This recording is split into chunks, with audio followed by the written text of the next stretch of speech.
Bonjour à tous et bienvenue dans ce nouvel épisode. Dans la vidéo d'aujourd'hui, on va voir du matos qui m'a été envoyé par Mermaider. Pour ceux qui n'ont pas bien suivi la chaîne, c'est pas bien, c'est la responsable des partenariats chez Elgato. J'ai fait toute une interview sur elle il y a vraiment pas longtemps, et si vous voulez en savoir plus sur son travail, voir un petit peu un format interview qui est super chouette et comprendre un peu plus le fonctionnement des marques, je vous invite à aller le voir. Mais du coup, elle m'a envoyé ce Stream Deck Plus. Il faut savoir que le Stream Deck Plus est mon Stream Deck préféré. Depuis sa sortie, je bave dessus, je le trouve magnifique, et du coup, il est enfin en ma possession. Mais c'est pas tout, on va voir ça après. Donc on retrouve la boîte assez iconique de chez Elgato avec toutes ses couleurs, même si maintenant, c'est beaucoup moins le cas. On y revient juste après. Pour le packaging, on va aller assez vite dessus. Je vous ai fait l'unboxing complet sur Instagram le jour où je l'ai reçu, et les fois où je peux parler des produits en avance, parce qu'il y a des fois où c'est tout simplement pas sous embargo. Quand je peux le faire, je le fais. Vous pouvez toujours me follow. Je vous mets le nom quelque part par ici avec tous mes autres réseaux. Pour le packaging, on a quelque chose d'assez simple. Là, on retrouve la petite boîte avec les différentes notices et le câble qui va nous permettre de raccorder le Stream Deck, une petite protection, et on arrive au fameux Saint Graal. Cette beauté. Alors ça fait un petit moment que je l'ai reçu, donc du coup j'ai déjà eu le temps de bien le tester, de bien voir les choses, et le fait est que c'est vraiment génial. Pour tous ceux qui n'ont pas encore passé le pas du Stream Deck et qui hésitent, arrêtez d'hésiter, faites-le. Mais si vraiment vous avez une trop grosse hésitation pour l'instant, il existe une application gratuite disponible sur iOS et sur Android que vous pouvez télécharger, qui vous permettra de faire déjà un essai avec le Stream Deck et avec toute la suite Stream Deck qui existe chez Elgato, autant le logiciel sur PC que le marketplace, que tout ce qu'on peut retrouver comme fonctionnalité avec le Stream Deck. Vous pouvez déjà au moins essayer avec ça, prendre la version payante si ça vous convient mieux, ou alors acheter physiquement un Stream Deck, et ça vaut vraiment le coup. Une fois qu'on a cette beauté qui est là, donc on voit qu'ici j'ai des boutons de couleurs différentes. C'est tout simplement parce que elle m'a envoyé également des potards supplémentaires. On a plein de couleurs, on a du doré, on a du noir, on a du blanc, on a du violet, et tout est interchangeable. Mais sur leur site, je crois que quand vous en achetez un, vous pouvez rajouter gratuitement les 4 potards.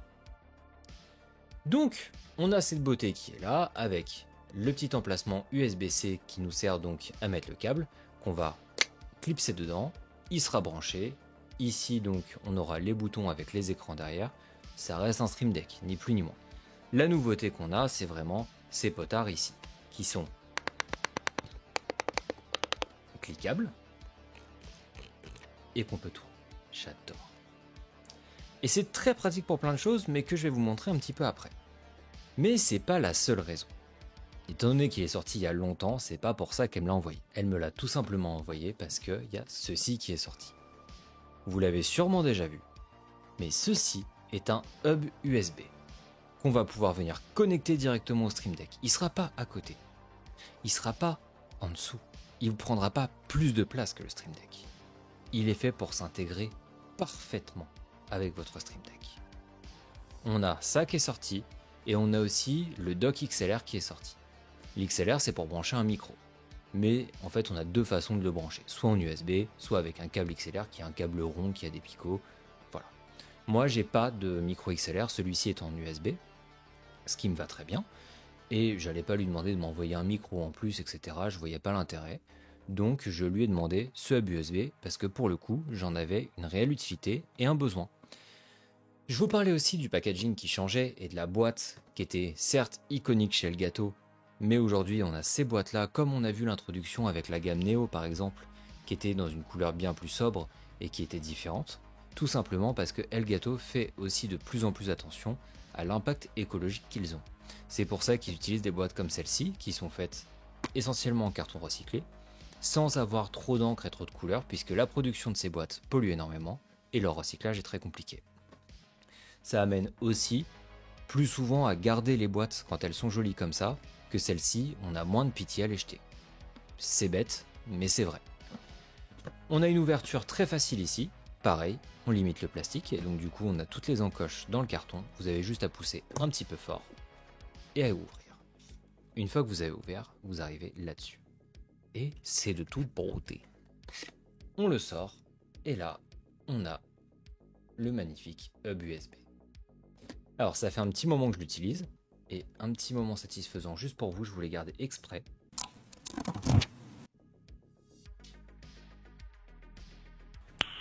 Nice.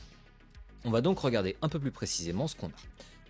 Ici, on a deux USB en 3. Donc USB 3, c'est une technologie d'USB qui est plus rapide, on la connaît depuis assez longtemps et on la reconnaît particulièrement au port bleu. Ensuite, ici, on a des ports en USB type C qui vont être un petit peu plus puissants en termes de watts, plus utiles pour recharger ou utiliser des appareils qui vont consommer un peu plus de courant. Ici, c'est l'entrée qui va nous permettre de raccorder à notre PC et ici, c'est l'entrée qui va nous permettre de le raccorder au courant. Tout simplement parce que pour pouvoir l'utiliser correctement et complètement, il faudra le raccorder à une prise de courant. Ça vous permettra de mieux recharger vos appareils, ça vous permettra d'avoir plus de puissance et de mieux alimenter le Stream Deck. Donc le Stream Deck qui peut lui normalement s'alimenter uniquement sur le PC, là vu qu'on va lui brancher plus de choses, aura besoin de plus de courant, c'est normal. Donc pour que tout fonctionne bien et que tous les USB qu'on va rajouter fonctionnent bien aussi, on le met sur le courant. Quand je vous dis que ça vous prendra pas plus de place, c'est tout simplement parce que en dessous ici, on a deux petites vis. Même pas l'enlever complètement, c'est même pas nécessaire. Vous allez voir, c'est là où c'est trop bien fait, où vraiment j'ai adoré ce qu'ils ont fait avec ça. Ici, on a l'USB.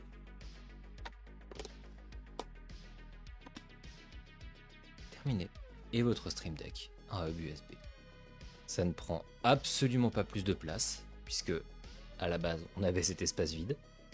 Ça ne se voit pas une fois que votre Stream Deck est posé. Et vous avez rajouté beaucoup de ports USB. C'est très utile pour les créateurs de contenu. On manque très souvent de ports USB. Hop, petite pause 2 minutes. Je me suis rendu compte au montage que j'ai totalement oublié de vous parler du lecteur de carte SD qu'on voit sur le côté. Et oui, je parle du fait qu'on a toujours besoin d'USB pour les créateurs, mais si j'oublie de vous parler du lecteur de carte SD, dont on a énormément besoin aussi en tant que créateur, c'est un peu con. Donc comme on peut le voir à plusieurs moments, et comme je vous le mets sur les images là en même temps, vous pouvez voir qu'il y a ce lecteur de carte SD et que c'est vraiment génial et super pratique. Ce hub est hyper complet. On reprend la vidéo, désolé. Plutôt que de racheter des petits hubs no-name qui sont pas forcément fiables, plutôt que de racheter un hub qui va nous prendre de la place, qui peut coûter cher comme on va en trouver un peu partout, mais qui va nous prendre de la place supplémentaire sur le bureau, là, c'est intégré. Et c'est génial. On peut se dire oui, mais c'est juste un hub. Oui, qui y avait pensé? C'est aussi simple que ça. Là, on a tout ce qu'il faut. Ensuite, on a juste à le brancher. Une fois que vous l'avez branché, vous allez installer le logiciel Stream Deck. Tout simplement. Ça va vous permettre de pouvoir faire tous les petits réglages et c'est pour ça qu'on va se retrouver directement sur le PC. Donc, moi j'ai déjà réglé une page qui me plaît et qui me convient. J'en ai d'autres, je vais vous montrer tout ça au fur et à mesure. Ici, je suis sur ma page que je vais utiliser avec OBS. OBS, pour ceux qui ne connaissent pas, c'est tout simplement le logiciel qui permet de faire nos enregistrements, plein de créations, mais aussi nos streams en tant que youtubeur ou streamer ou les deux. Pour vous montrer assez rapidement, ça ressemble à ça.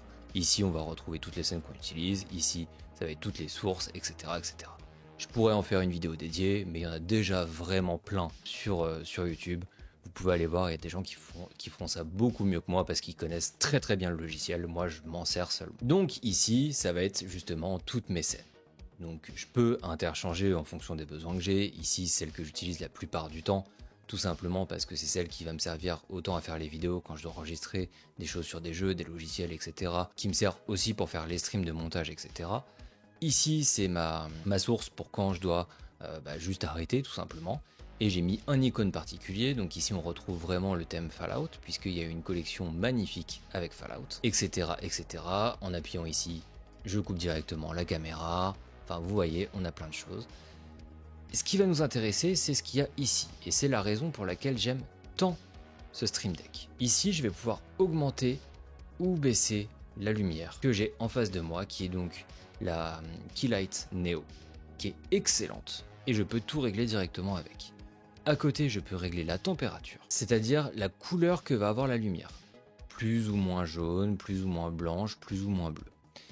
Et ici, ça me sert à régler par exemple les sources que j'utilise, donc autant le volume du jeu que vont entendre les gens qui sont sur le stream, que le volume de la musique. Ensuite, et vous me voyez pas, c'est normal. Si ensuite je change de page, on arrive là-dessus. Et ce qui est intéressant ici, c'est ce qu'on va voir. Hop, on me voit. Ici, c'est parfait. Sur cette page, ce que j'ai fait, c'est que je peux régler directement ce qui se passe dans la caméra. Si je veux plus ou moins de contraste, je le règle avec ça, puisque j'ai le petit potard ici, et comme vous voyez, on le voit bouger en temps réel en fonction de ce que je fais. Si jamais je veux plus de saturation, moins de saturation, je peux le régler ici directement. La netteté, pareil. Et ici, le zoom. C'est juste les réglages simples que j'ai fait. Ici, je peux refaire un focus sur la caméra si elle galère. Là, je peux tout simplement enlever le fond flou. Là, c'est le JT. Ici, c'est une ambiance un peu plus girly.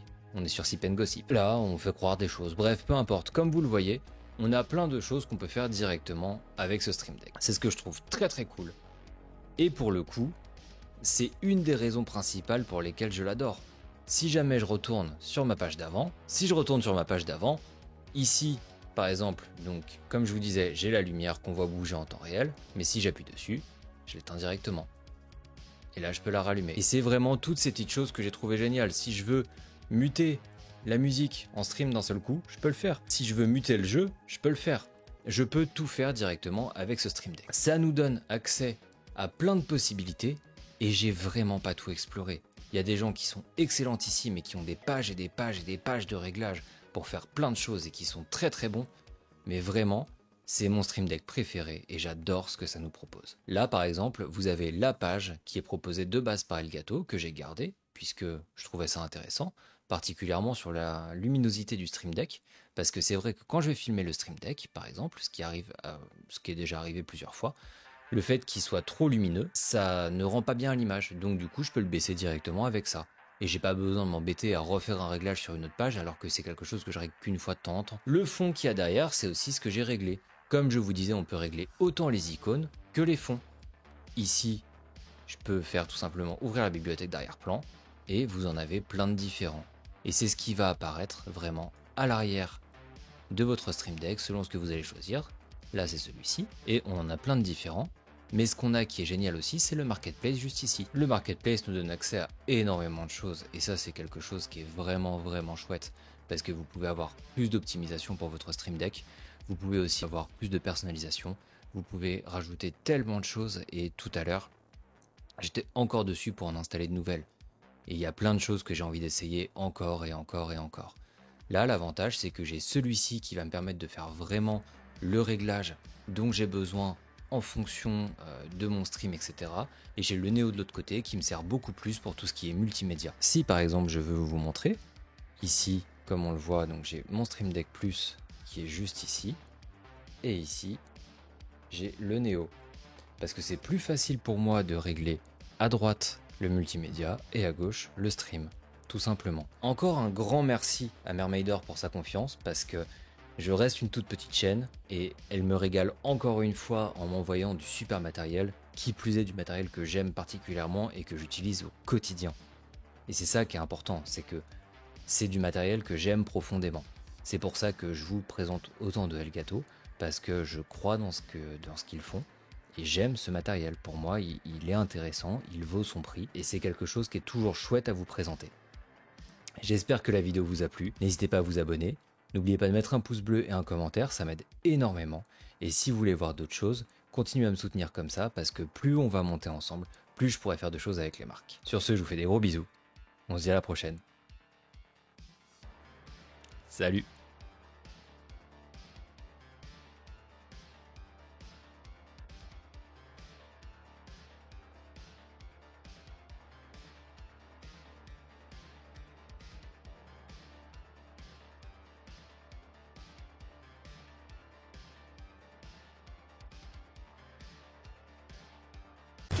Fils de pute!